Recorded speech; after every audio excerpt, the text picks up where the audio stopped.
Welcome to Democracy Now!, democracynow.org, the War and Peace Report. I'm Amy Goodman. In the most shocking upset of the presidential campaign to date, at least to pollsters, Vermont Senator Bernie Sanders defeated former Secretary of State Hillary Clinton in the Michigan primary. Sanders won 50% of the vote to Clinton's 48%. Opinion polls had projected Clinton would easily take the state by as much as 20%. Late last night, pollster Nate Silver wrote Michigan would, quote, count as among the greatest polling errors in primary history. Despite Sanders' win in Michigan, Clinton ended up winning more delegates on Tuesday thanks to a lopsided win in Mississippi, where she won 83% of the vote. Sanders gave an impromptu news conference outside a hotel in Miami last night. And what tonight means is that the Bernie Sanders campaign, the people's revolution that we are talking about, the political revolution that we are talking about, is strong in every part of the country. And frankly, we believe that our strongest areas are yet to happen. Sanders did not know yet that he had won the Michigan primary when he spoke. On the Republican side, Donald Trump claimed Hawaii, Michigan, and Mississippi, while Texas Senator Ted Cruz won Idaho. Florida Senator Marco Rubio did not pick up any delegates. We'll have more on the races later in the broadcast. The Pentagon's reportedly presented the White House with the most detailed outline to date for possible military action against ISIL in Libya. The New York Times, citing anonymous officials, said the options include airstrikes against as many as 40 targets across 4 areas of Libya.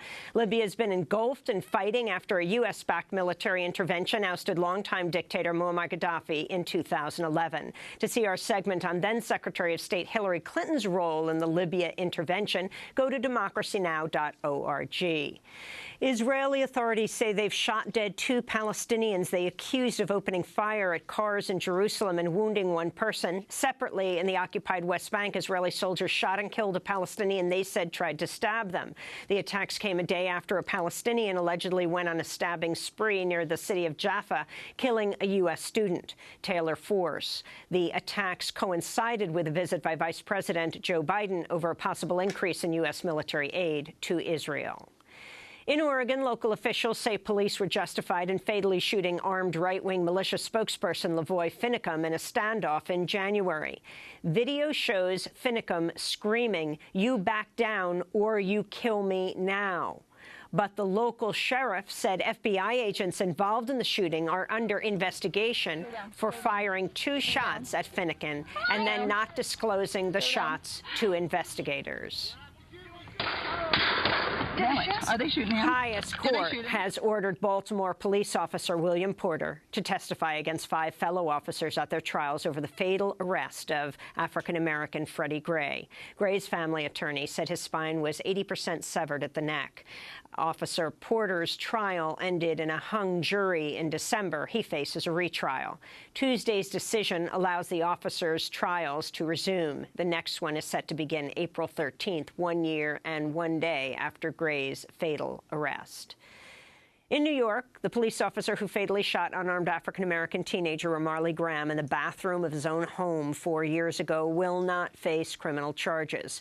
Manhattan U.S. Attorney Preet Bharara's office said there's not enough evidence to support civil rights charges against Officer Richard Haste, who shot Graham in the chest in front of his grandmother and 6-year-old brother as the teen attempted to flush a bag of marijuana down the toilet. Police had pursued Graham into his own home without a warrant. Haste was initially indicted for manslaughter, but the case was later dismissed over a prosecutor's error, and a new grand jury declined to indict him. In Ohio, a police officer's been fired after referring to the suicide of a Black Lives Matter activist as a, quote, happy ending.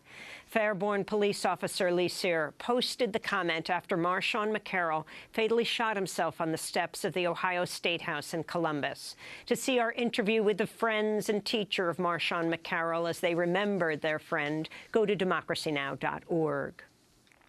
In New York City, dozens of women marked International Women's Day by rallying outside the Honduras mission to the United Nations to demand justice for the murder of Honduran environmental activist Berta Cáceres.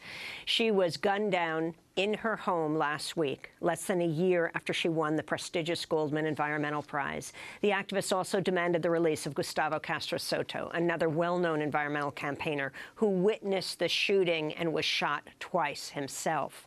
Honduran authorities have barred him from returning to his native Mexico, despite the fact he was accompanied by the Mexican ambassador to the airport. He says his life is in danger. Honduran activist Gregoria Flores spoke at Tuesday's protest. We came here today to look for the United Nations delegate from Honduras, but they told us she wasn't here. We spoke with the person who reports to her, and we gave him a letter demanding clarifications about Berta's case, freedom for Gustavo, security for the family of Berta Cáceres, and security for all of the activists in Honduras and around the world as well. One more time, freedom for Gustavo, freedom for Gustavo. We need Gustavo to be in Mexico. We need Gustavo to be with his family. We need an assurance of the safety of Gustavo's life. We want the whole world to say, freedom for Gustavo, and justice for all the defenders of human rights. In the Peruvian Amazon, an indigenous village has reportedly released at least 8 officials it had taken hostage to demand action over an oil spill on its lands.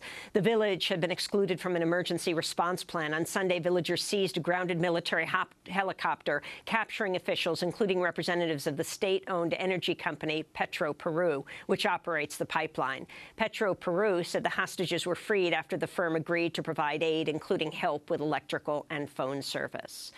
And Dr. Quentin Young, whose patients included Dr. Martin Luther King Jr. and young Barack Obama, has died at the age of 92. Dr. Young was one of the nation's leading advocates for single-payer health care. Speaking on Democracy Now! In 2009, as President Obama laid out his plans for what would become known as Obamacare, Dr. Quentin Young criticized his former patient and longtime friend, saying Obama's plan did not go far enough. The problem is the diagnosis here. America's difficulties, indeed the crisis in healthcare, is due to one big thing: the multi-payer and private insurance companies. Everybody knows that. Obama knows that. He said he was for single payer not that many years ago, and if he were starting from scratch, was the way he'd put it, he would go with it. Well, he is starting from scratch, and the failure to grasp the nettle and really give America the kind of healthcare reform system it deserves is very painful and very dangerous. Dr. Quentin Young died Monday at his daughter's home in Berkeley, California. He was 92 years old. And those are some of the headlines. This is Democracy Now!, democracynow.org, The War and Peace Report. I'm Amy Goodman. And I'm Juan Gonzalez. Welcome to all of our viewers and listeners around the country and around the world.